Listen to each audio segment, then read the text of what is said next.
Hi, Tara here. To introduce myself, I have a master's in agriculture from University of Nebraska in Lincoln. One of my specialties was sustainable and organic fruits and vegetables. Today I am repotting a Meyer lemon tree. When I got it, it was probably about half the size. It produced about 10 flowers, 10 buds when it got really warm about 3 weeks ago, and I had 6 different lemon buds that had been fertilized, but this one dropped the buds because I forgot to water it. Now, one of the things that will help something that needs to be watered regularly is to plant it in a bigger pot with more water retention soil, but as it's a citrus, it loves really good drainage. So this plant is being repotted right now into this. Now, I would really love to pot it into a really nice big pot because then I would only have to pot it once. But as with all garden things,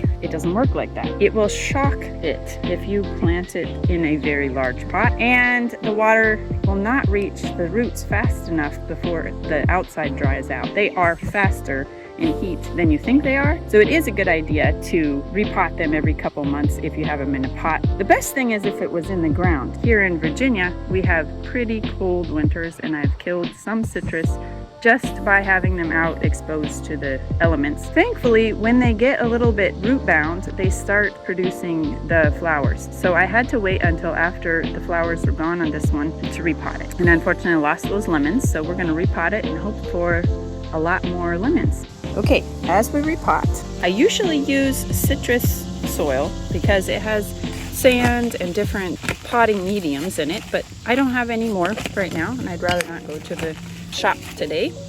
So I have an organic plus. It says moisture holding ingredients. Now, moisture holding ingredients means that if you do not add a better drainage system, it can be a little bit too moist for the citrus roots. This time I'm going to mix it with vermiculite, and this vermiculite I really like. It's larger than some of the stuff you find. So I mixed in the vermiculite with an organic potting soil. In the pot, you don't want soil from the ground. There's a lot of reasons for that. One of the main reasons is it's just not enough drainage. You saw what I did there. I was pounding the roots. Now, I would have liked to open it a little bit more, but it's fairly loose. Usually I open it very wide. Right now I caught it, so it's not really wrapping roots around too much. I'm saving some of this soil into my pot. To mix in a little bit of the old soil into the new soil can help it to not be shocked. Make sure that all these roots are going to be well coated in soil and have a lot of drainage. And then in about 1 month, I'm going to watch for its growth, and if it has not flowered, I will probably repot it into a larger pot. Okay, one last thing I'm going to do with this tree is I'm going to take off the stake. We have a tiny stake here, and it was attached just like this. I'm taking it off.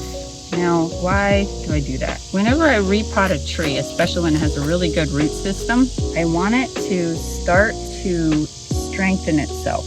The more wind a tree is exposed to, the stronger it gets. There is a definite balance. If you find that it's not growing straight up like you want it to, staking it for 1.5 months or a month can really help it to strengthen those roots in the way you want them, but then you make sure to take that stake off. Post questions below. I'm very happy to answer. I'm hoping to get more into the consulting business. I love consulting. I love helping people to grow their home gardens and hopefully build up a nice answer directory. Until later, happy gardening.